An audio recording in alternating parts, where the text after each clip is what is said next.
the conference president, Professor Bhabha of India, and United Nations Secretary General Hammarskjöld.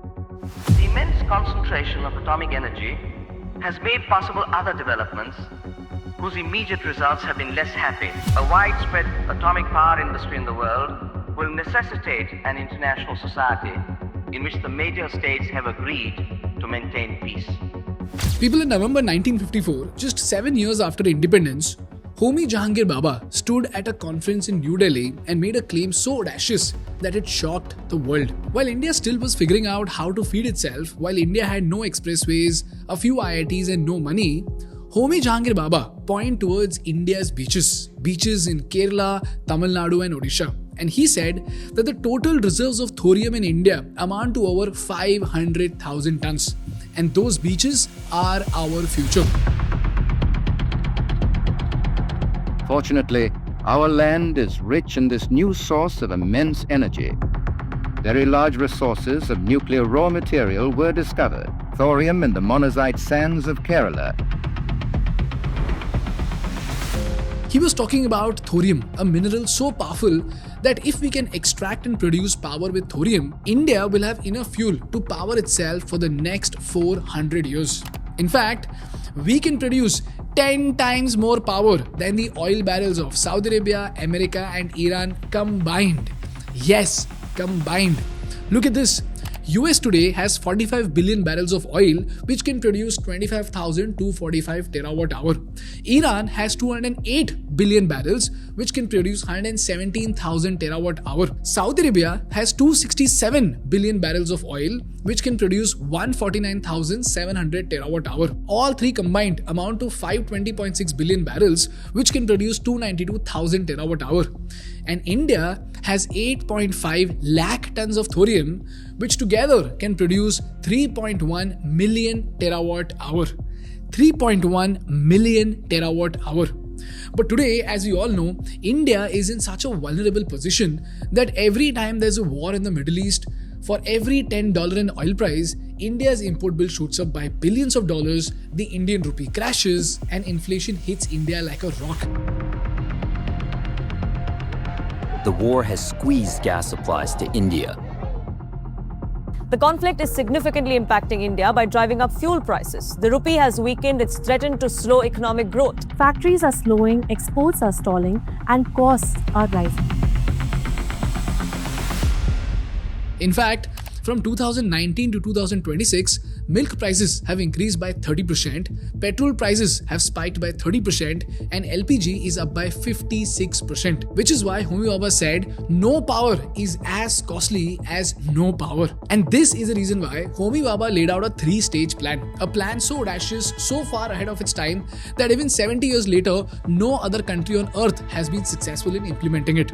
And finally, after 70 years, on 6th of April 2026, at exactly 8:25 p.m., inside a dome on the coast of Tamil Nadu, our scientists did something so crazy that India is literally one step away from becoming an energy superpower. In a quiet coastal town in Tamil Nadu, something happened, something big. India achieved yet another historic milestone, the prototype first beta reactor. With the country's most advanced atomic reactor, the prototype fast breeder reactor in the state of Tamil Nadu.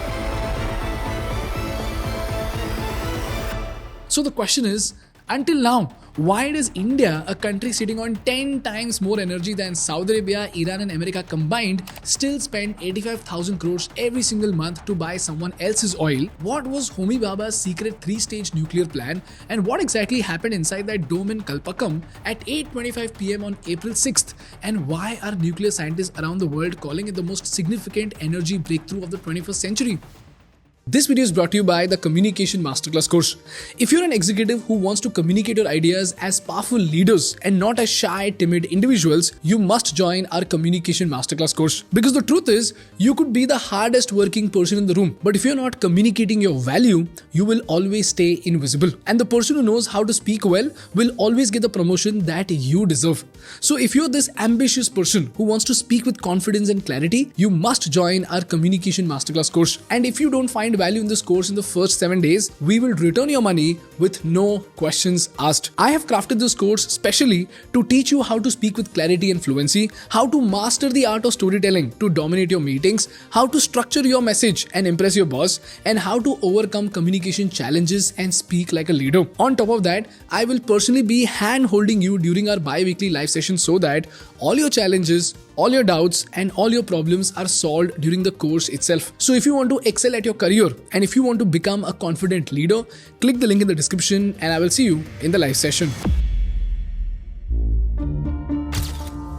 Chalo, before we understand why this reactor matters, let's understand the problem it's solving.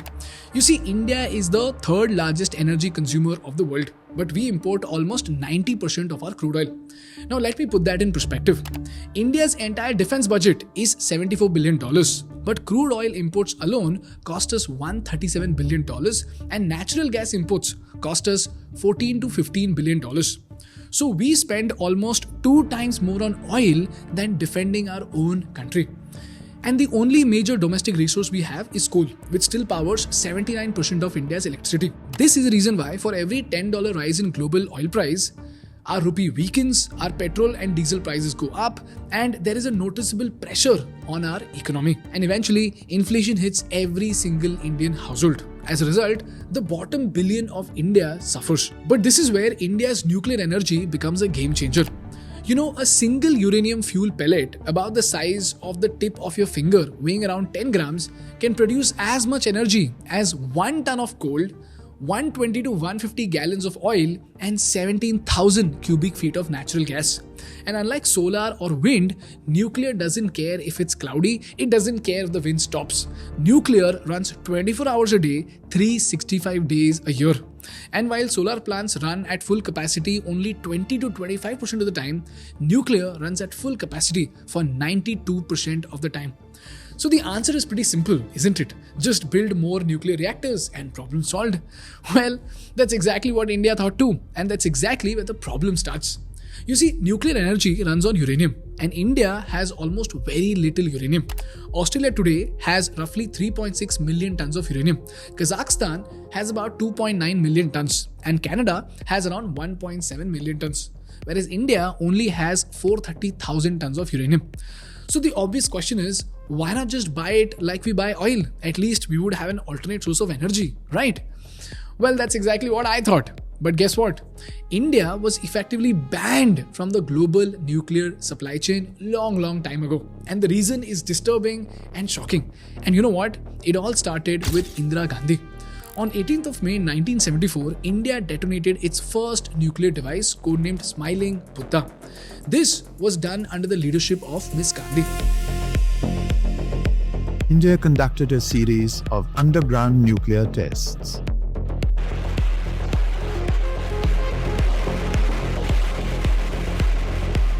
We do these experiments not for the pride of it, but in order to serve something much bigger, that is for the good and the welfare of the people of India. But as it turns out, the world did not smile back at us. We've seen recently India evolve an explosive device derived from a peaceful nuclear power plant. The United States is deeply concerned about the consequences of the uncontrolled spread of this nuclear weapon capability. You see, the 5 countries that already had nuclear bombs were US, Russia, UK, France and China. And they sat down together and created something called the Nuclear Suppliers Group. And by 1992, the rule was very clear for the entire world. If you want nuclear supplies, you will have to promise on record that you will never build a nuclear bomb. And by the way, the 5 countries who wrote this rule, they could have nuclear bombs, but other countries could not have nuclear bombs. And you know what? India looked at this and said, guys, we are not signing this. This is hypocrisy. So punish us if you want. And you know what? They did punish us. From the mid-1970s to 2008, for more than 30 years, India was completely locked out of the global nuclear market. So we could not import uranium, we could not have reactor technology, we could not have fuel agreements, we could have practically nothing that could help us become a nuclear power. So our nuclear reactors starved with just 50% capacity utilization. So we had the reactors, we had the scientists, we had the knowledge, and we also had the money.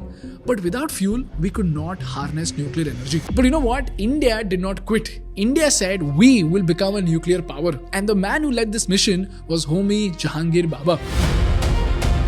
Dr. Bhabha was pure scientist. He was a man of action. He considered nuclear energy a necessity, not a luxury, for a developing nation like India to meet the future demands.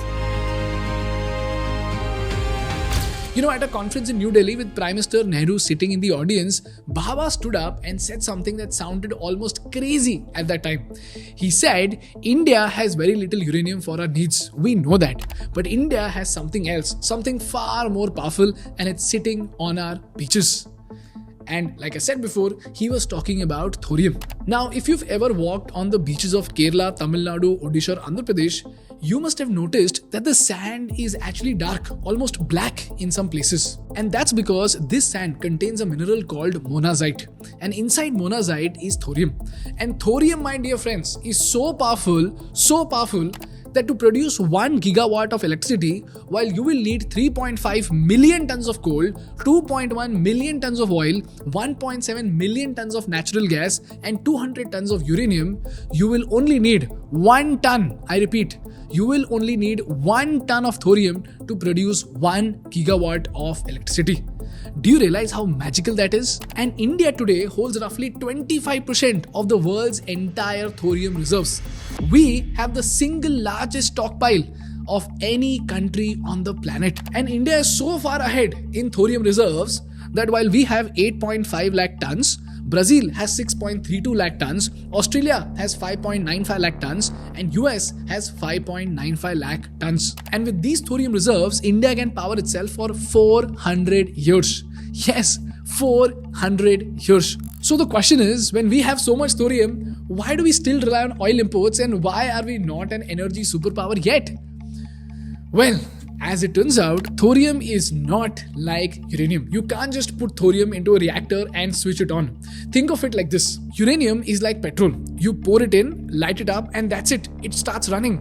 But thorium is like crude oil. It comes straight from the ground, but it is completely useless until you refine it, process it, and convert it into something a reactor can actually use. And that conversion is one of the hardest things in nuclear engineering. So Homi Bhabha designed a plan so ambitious that, like I said, even today, 70 years later, only India is one of the few countries that is seriously pursuing it. So Homi Bhabha designed a 3-stage nuclear program. But before we get to Homi Bhabha's 3-stage plan, we first need to understand how does a nuclear reactor actually work.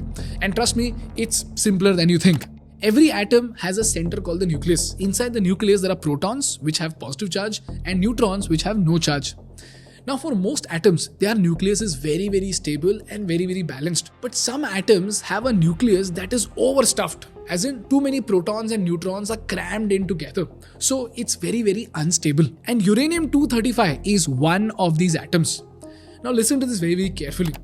If you fire a neutron at this unstable U-235 nucleus, the nucleus absorbs it and instantly splits apart. This splitting is called nuclear fission. And when that split happens, 3 things come out. Firstly, you get a massive burst of heat.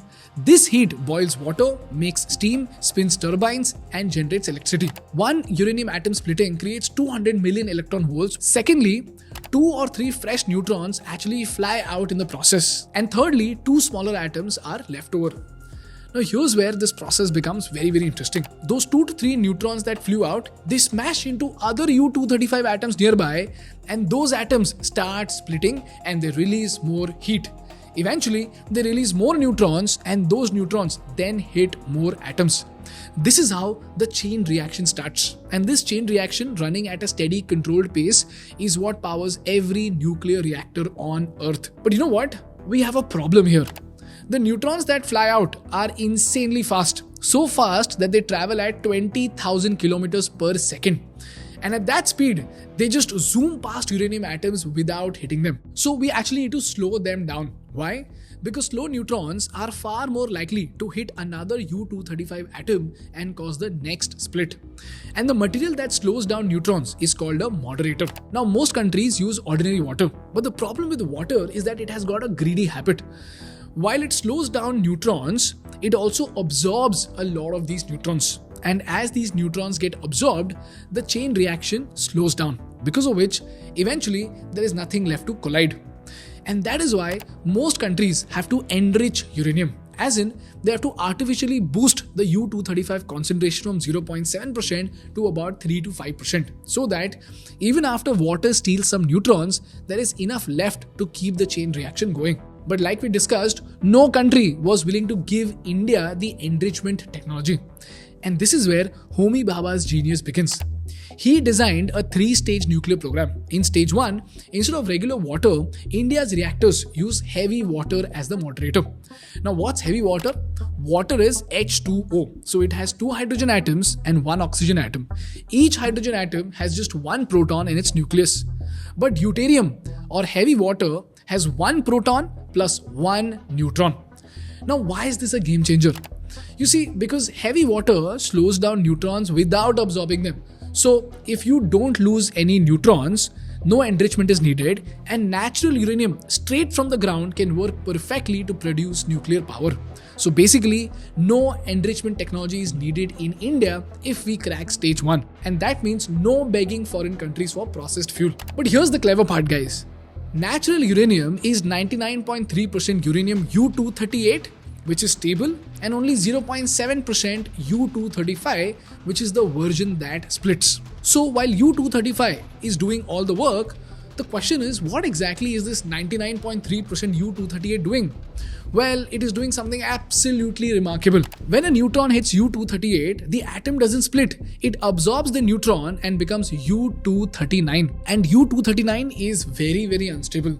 So over a few days, it decays to neptunium and plutonium. And with plutonium-239, something even crazy happens. Stay with me, okay guys? I know it's getting nerdy, but stay with me, something crazy is going to happen. While step 1 reactors generate electricity on the front end, on the back end, they are quietly converting useless U-238 into plutonium. Now, India has been running 22 of these reactors for decades. These reactors have produced power and have been stockpiling plutonium for stage 2. Stage 2 is the fast breeder reactor. And this is the sensational part of the story because it just became reality for India. You see, India's prototype fast breeder reactor at Kalpakam achieved criticality. Now, what does that mean?